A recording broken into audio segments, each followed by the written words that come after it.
बोलिए गिरफ्तार हम लोग कर रहे हैं। कहाँ गया लोग? 6 आदमी कहाँ है? इन लोग के पास में थी नहीं है। मात्र 1 लोग को गिरफ्तार किया गया। कितने लोग थे उसमें? 5 लोग थे। 4 लोग कहाँ है? 5 दिन हो गया।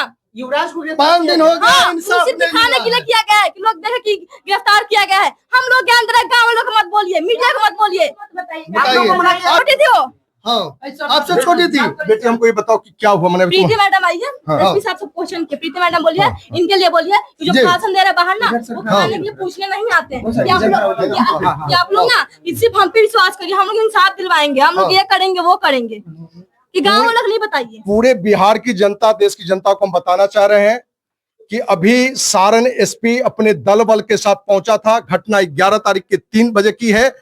आज ये 15 तारीख को आया है। 15 तारीख हो गया। और जब वो जो पीड़ित है, जो माने उनकी माँ है, उनकी बहन, बड़ी बहन है ये जी, उनको जिस तरह से धमका रहा था तो बड़ा स्पष्ट। तो हमने पूछा कि भाई इस तरह की धमकी आप क्यों दे रहे हैं? और जब तक पोस्टमार्टम रिपोर्ट नहीं आया पहले ही अपने आत्महत्या की बात किस लोग कहते थी।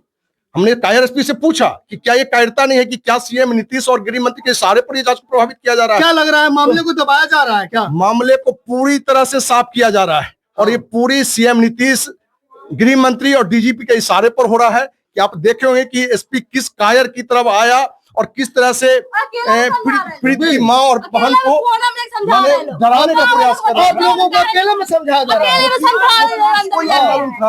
कहाँ से समझाया जा रहा था? ये इस घर में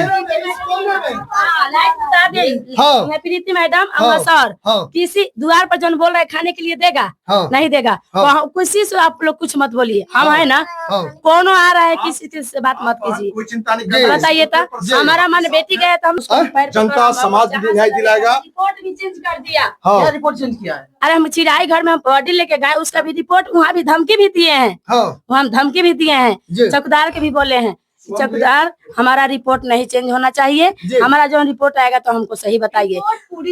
पूरा लड़की का रिपोर्ट था क्योंकि उसका रेप हुआ है, हम लोग कहेंगे, लेकिन वहाँ पे चौकीदार मिला हुआ था डॉक्टर से भी। जब हम लोग साइड में थे उस लोग से बात कर रहे थे। जो धमकी जो दे रहा था वो आपकी माँ को सिर्फ दे रहा था कि आपको भी धमका रहा? धमकी सिर्फ है ना कि आप लोग केस वापस लीजिए, यही दबाया जा रहा है। केस वापस लेने की बात जो मैंने थानाध्यक्ष महिला है वो कह रही थी कि एसपी कह रहा था।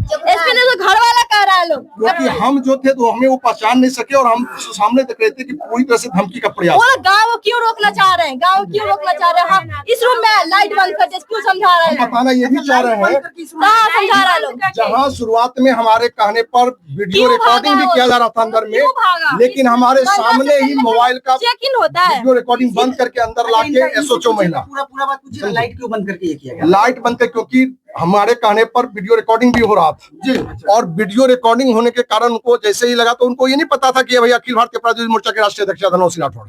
तो उनको मैंने लगा कि मैंने कोई तो है, तो उन्होंने कहा कि थोड़ा रही अपने जो भी उनके फोर्स उनसे प्रयास भी कहा हमको रोकने का, और हम फिर भी देख रहे थे इन पर दबाव। तो अंदर लाके लाइट इसलिए बंद कर दिया गया कि किसी तरह के कहीं से कोई रिकॉर्डिंग ना हो, कोई मैंने वीडियो से मैंने बात का मैंने लिया नहीं जाए, इस बात के लिए किया गया। तो पूरी तरह से क्लियर है कि कुकर्मी मुख्यमंत्री, कुकर्मी गृह मंत्री, खुद लाचार डीजीपी। ये तस्वीर देख के आपको नहीं लग रहा है कि कहीं न कहीं अन्याय हो रहा है? और ये देख के नहीं भाई अन्याय ही अन्याय है, लेकिन इस मुद्दे पर जो आक्रोश होना चाहिए आज जरूरी, इस परिवार का दुख नहीं है, पूरे देश का, माने पूरे समाज का, पूरे राज्य का है। आप मीडिया ही नहीं बल्कि हर किसी को इस मुद्दे पर आगे आना चाहिए। सिर्फ मीडिया ही क्यों आए? दुख की बात यह है कि कुछ मीडिया चैनल भी सरकार और प्रशासन के द्वारा बिक चुके हैं, जिसमें एक नाम संतोष कुमार सिंह का खुलेआम आ रहा है। वो पापी कुकर्मी पत्रकार होकर संतोष कुमार सिंह किस तरीके से, देखिए प्रीत माँ आप देख रहे हैं, प्रीत बहन देख रहे हैं, बड़ी है, अब बड़ी इसकी एज मैंने लगभग 16 का होगा, इससे भी 2 साल वो छोटी है, मैं 14-15 साल की बिटिया है। उसके साथ जहां 5 शराब के नशे में ये दरिंदगी का काम किया है। तो हम आपके माध्यम से कुकर्मी सीएम नीतीश कुमार को ये बताना चाहते हैं कि तुम कहते हो शराबबंदी है, लेकिन शराबबंदी के बावजूद ये 5 शराब के नशे में, जहां इस घर से सिर्फ 200-250 मीटर की दूरी पर वो घर है, और वहां जिस तरह से खींच कर ले गया और खींच के ले जाकर जिस मकान में जर्जर हो चुका है वहां दुष्कर्म किया, और दुष्कर्म करने के बाद वो 5 पापी, जिसका नाम ये बच्ची ने भी बताया है, वो 5 पापी उसको कुआं में डाल देता है। तो क्या इस मुद्दे पर भी अब कोई जांच का मुद्दा बचा है? तो पूरी